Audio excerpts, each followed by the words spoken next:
HitEmUp, Kasuga, and Hamster. 2 versus 2 on Hourglass.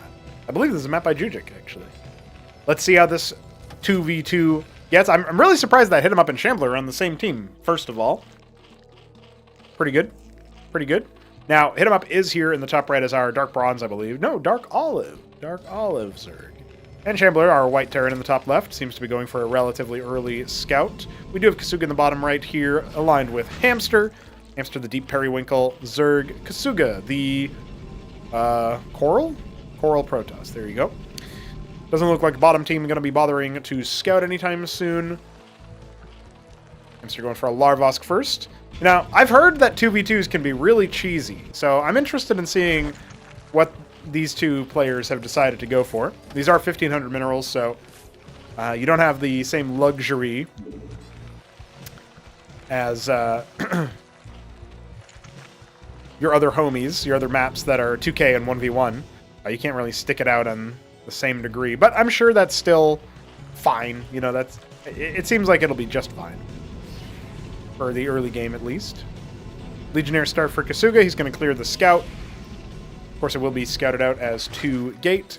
I don't know if our players were on voice. I imagine maybe Shambler and HitEmUp were, but also I could easily imagine HitEmUp saying, "I'm not listening to you, Shambler," and then leaving the voice chat, but I don't know. Hard to say. This game was played, let me get the date here for you guys. This game was played on the 26th of January.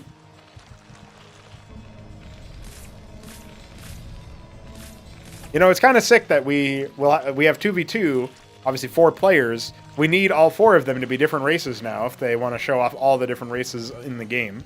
I think that's pretty cool.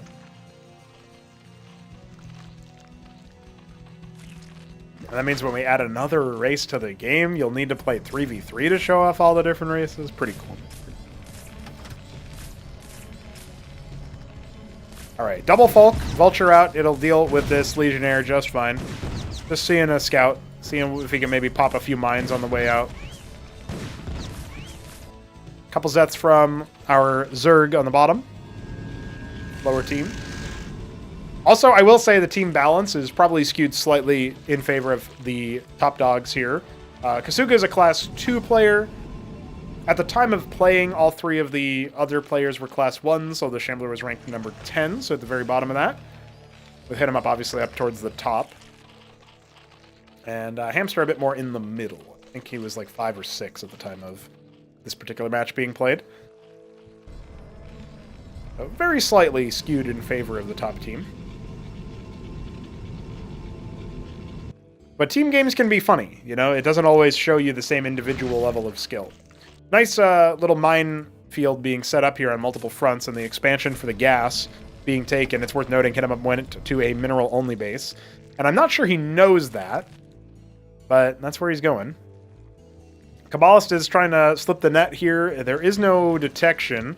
This could be a really big problem, actually, because it's only Iziracore, right? So how do you deal with the Kabbalist with only Iziracore? They take so long to kill anything.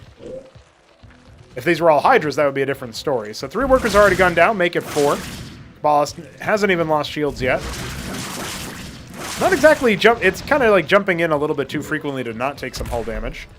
There was an attempted Quaz drop at the same time, which you might say, oh, that didn't really do that much damage, Prenico, but look at what it did do is it distracted Shambler from helping out HitEmUp while the Kabbalist did some damage to the Zerg player. And HitEmUp does like to play a little bit greedy, worker-heavy style, so I think Hamster's doing an adequate job just kind of slowing things down. You know, losing 7 workers before the Kabbalist goes down is pretty good. He might be able to get an 8th.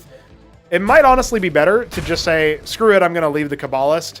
I'm going to like leave the whole base or whatever, and then see if I can't escape, you know, back into the base and do some more damage. That's exactly what Kasuga's going to do.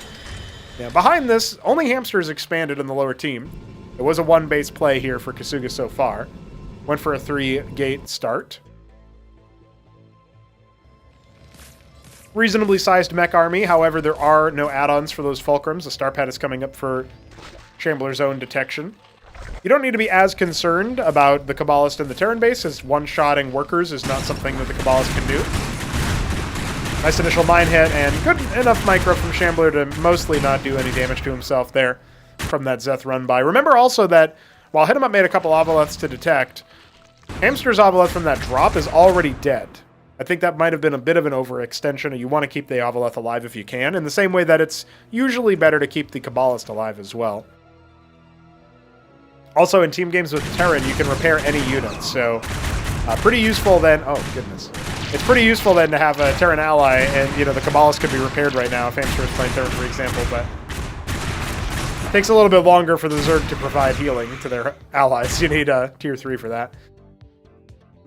Now, during this time, Kasuga's kind of been, like, in translation between two different bases, and now the Izira cores have marched all the way over, along with a couple of Hydras. Mech Army trying to force its way through.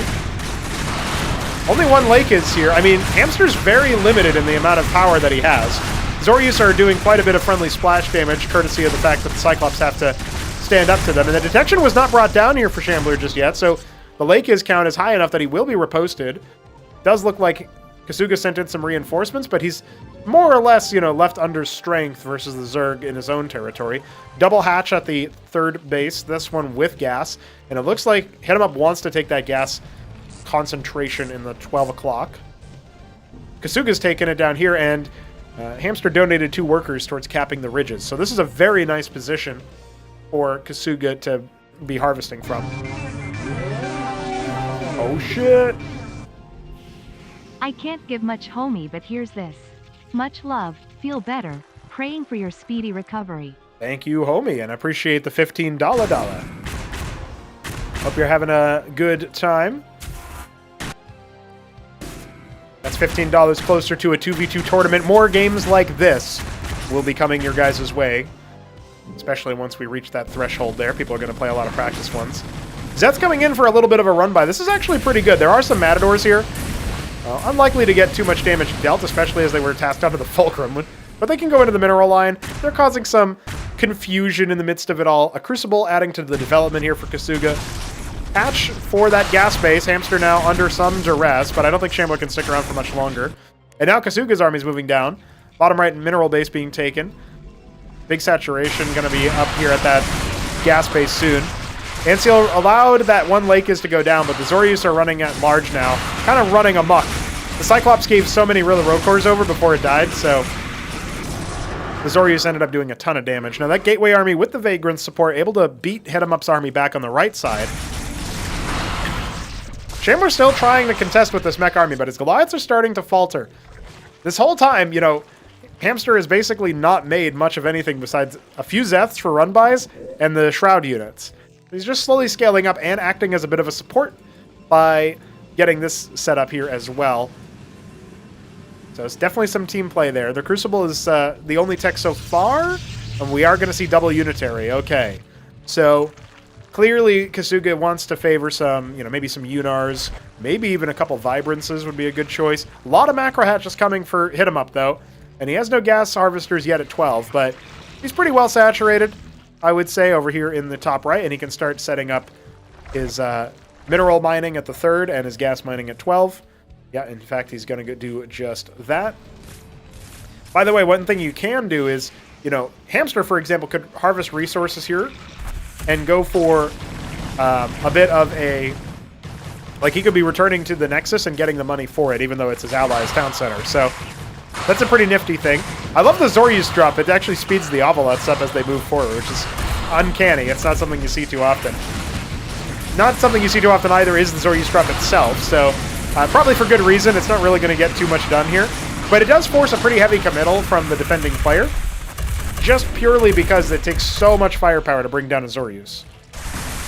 So from that perspective, it's kind of good. Now, a very well-placed Shambler mine actually stuns a bunch of Zealots. I don't think Kasuga was going to try attacking into this position anyway, but definitely helps out there. Looks like Shambler going up to his 4th base in the top left with a treasury. Got reasonable saturation here at the 11 o'clock. Hamster will attempt to take 7.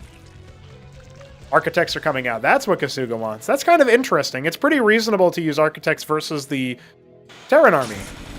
I don't know what the bottom team has planned for HitEmUps, though. Big force coming out. Matadors, Goliaths. they're actually doing pretty well versus the Zoryus, and the Lakers weren't really able to get anywhere. Huge Bactyl Swarm with some Hydras and some Izircors. Going to be descending upon the Protoss army. And I don't think it's very well situated. The Herald will help out a little bit, but it's mostly just kind of ping-ponging around. The Architects are going to be mincemeat if they don't end up evacuating. Thanks to the Vengeance proc from the Herald, that'll be all right. Kasuga out! That's funny.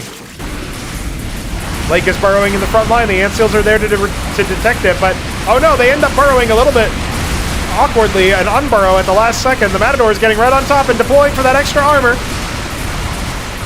Just what the Terran Doctor ordered as the Zerg bear down upon the Protoss arsenal. Can they stay alive? The Heralds are here for the procs. Not so many Ecclesiasts. Down to only, what, 3 Architects, and a 4th one is kind of stuck? Oh no, he actually does get out. But I don't think he can actually thin the herd too much. The Zerg seems to be beating back Shambler somehow. Hamster now sending a bunch of Zets, see if he can just tie up the Zerg forces. Maybe they can also get tied up dealing with that Nexus. Still have a pretty good amount of Architects here. Where'd those Zets end up going? No, they pathed the other way.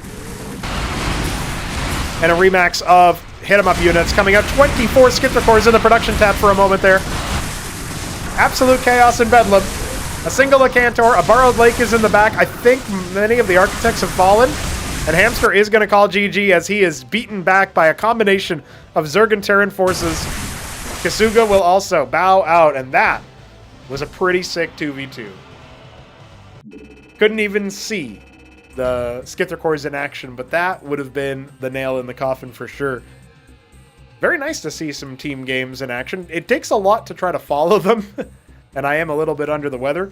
Probably missed a few scuffles and skirmishes here and there, but that just means that we got to have more opportunities to cast them. I'll get better at them, and we'll get better at actually playing them out as well. That'll be cool. GG. Thanks to Shambler for sending that one in. Do appreciate it.